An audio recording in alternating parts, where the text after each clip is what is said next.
പിന്നെ ഈ ഒരു സംഭവം കണ്ടോ?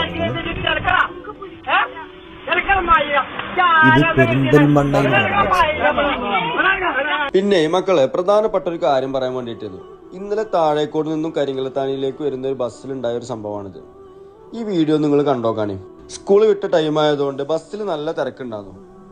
ആ സമയത്ത് ഒരു യാത്രക്കാരനെ, അതായത് ഈ നീല ടീഷർട്ട് ഇട്ട ഈ യാത്രക്കാരനെ സ്റ്റോപ്പ് എത്തിയപ്പോൾ പുറത്തേക്ക് ഇറങ്ങാൻ വേണ്ടി ഇറങ്ങുന്ന സമയത്ത് ആ ഉപ്പയുമായിട്ട് വാക്കുതർക്കുണ്ടായി. കാലിൽ ചവിട്ടിന്നോ അങ്ങനെ എന്തോ പറഞ്ഞിട്ട്. എന്നിട്ട് ഈ യാത്രക്കാരനെ ആ ഉപ്പയെ ചെയ്ത് നിങ്ങൾ കണ്ടോ?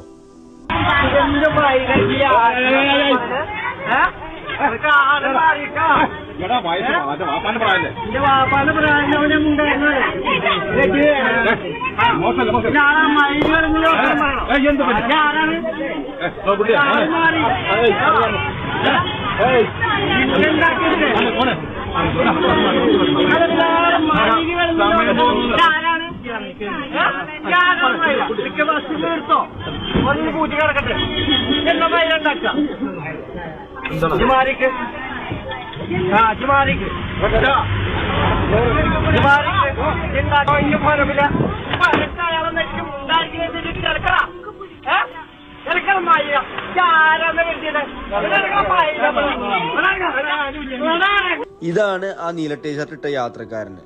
പരമാവധി ഒന്ന് ഷെയർ ചെയ്യും. വാപ്പാന്റെ പ്രായം വരുന്ന ആ ഉപ്പയുടെ ഒരു അവസ്ഥ ഉണ്ട്, ഒന്ന് നോക്കാൻ നിങ്ങള്. ഇതുവരെ ഒരു നടപടി. ഇത് ഷഹീർ ബാബ എന്ന് പറയുന്ന തായ്ക്കോട് ഭാഗത്തൊക്കെ ആയിട്ടുള്ള ഒരു ചങ്ങാതി. ഇദ്ദേഹം ബസ്സിൽ യാത്ര ചെയ്യാണ്. ഹംസ എന്ന് പറയുന്ന 66 വയസ്സുള്ള ഒരു ഉപ്പ. അദ്ദേഹം പെൻഷനുമായി ബന്ധപ്പെട്ടൊരു ക്ലാസ്സിന്, തായ്ക്കോടുള്ള സ്വദേശിയാണ്, തായ്ക്കോടുള്ളൊരു വാപ്പയാണ്. അദ്ദേഹം പോവാണ്. അദ്ദേഹം പോകുന്നതിനിടയിൽ ഈ ചങ്ങാതിൻ്റെ അങ്ങോട്ട് ബസ്സിൽ സ്കൂളിൽ പോകുന്ന സമയം കുട്ടികളൊക്കെ ഒരുപാടുണ്ട്.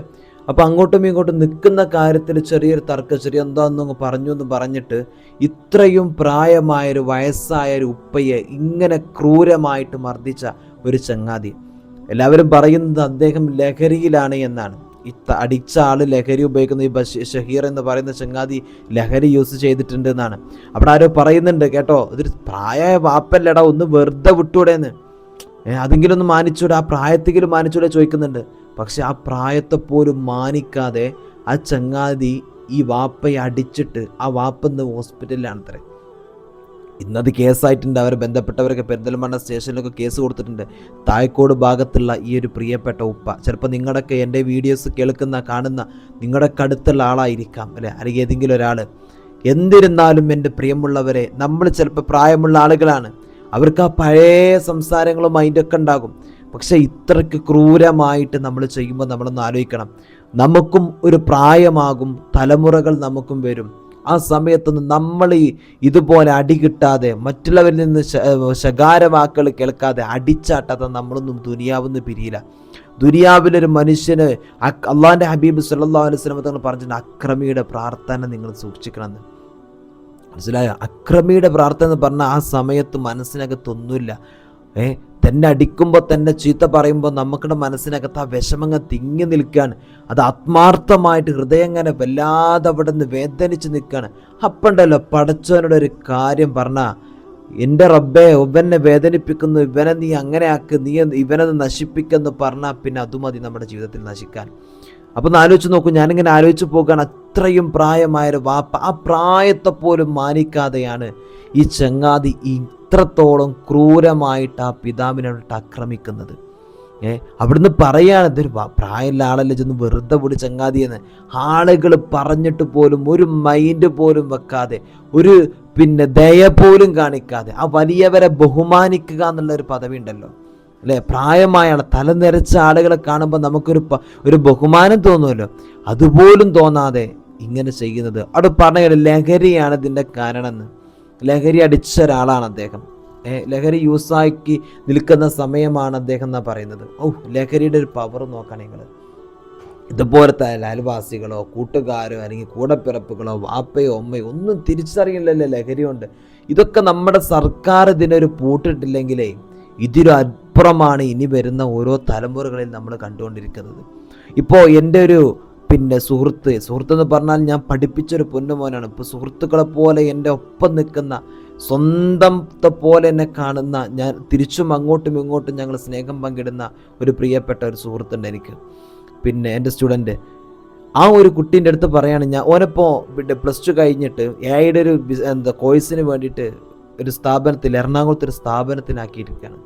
സങ്കടത്തോടെ രാത്രിയിൽ എന്നെ വിളിച്ചിട്ട് പറയും, ഉസ്താദ് ഞാൻ കിടക്കുന്നത് നിസ്കരിക്കുന്ന റൂമിലാണ്. ഞാൻ നിസ്കരിക്കുന്ന റൂമിലാണ് കിടക്കുന്നത്. കാരണം എന്തറിയോ, ഇവിടെ നിസ്കരിക്കുന്ന റൂമിൽ ഞാൻ കിടക്കുന്ന റൂമിൽ കുറച്ച് കുട്ടികളുണ്ട്, അതായത് റൂമിൽ 4-5 ആളുകൾ വേറെയുണ്ട്. അവരൊക്കെ രാത്രിയായി കഴിഞ്ഞാൽ കഞ്ചാവ് ഉപയോഗിക്കുന്ന ആളുകളാണ്.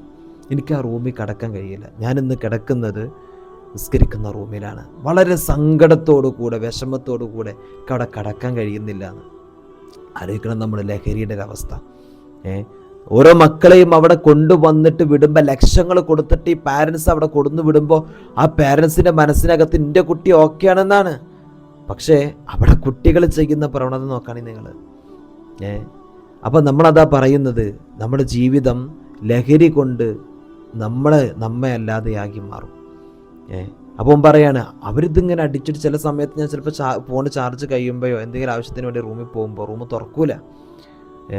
എന്ത് പറഞ്ഞാൽ അവരിങ്ങനെ ചിരിക്കും, എന്ത് പറഞ്ഞാലും ചിരിക്കും, അടിച്ചാലും ചിരിക്കും, എന്ത് കാട്ടിയാലും അവരിങ്ങനെ ചിരിക്കും, എന്ത് പറഞ്ഞു ഇങ്ങനെ ചിരിക്കുക. അവർ ഒരു ഹാപ്പി മൂഡിലേക്ക് അവരിങ്ങനെ വരും, ചിരിച്ചു കൊണ്ടേയിരിക്കുക. എന്നാലും ആ പാരൻസ് ഇത് അറിഞ്ഞാലുള്ളൊരവസ്ഥ. അങ്ങനെ ലഹരി അടിച്ചിട്ടുള്ളൊരു ചങ്ങാതിയാണെന്നാണ് ഈ ഷഹീർ ബാബയെ കുറിച്ചിട്ട് ഇന്ന് മാധ്യമങ്ങൾ പറയുന്നത്, നാട്ടുകാർ പറയുന്നത്, കണ്ട ആളുകൾ പറയുന്നത്. മനസ്സിലായോ? അപ്പോൾ ഇദ്ദേഹത്തിന് തക്കതായിട്ടുള്ള ശിക്ഷ ലഭിക്കുക തന്നെ വേണം, അല്ലേ? ലഹരിക്ക് ഒരു പൂട്ട് വീണിട്ടില്ലെങ്കിൽ ഇതുപോലത്തെ ഒരുപാട് വാപ്പന്മാരെ ഉമ്മമാരെ അടിക്കുന്നതും തൊയ്ക്കുന്നതൊക്കെ നമ്മുടെ കണ്ണുകൊണ്ട് നമ്മൾ കാണേണ്ടി വരും. അതുകൊണ്ട് നമ്മുടെ വീട്ടിൽ ഇത് വരാതിരിക്കാൻ നമ്മൾ ശ്രദ്ധിക്കുക.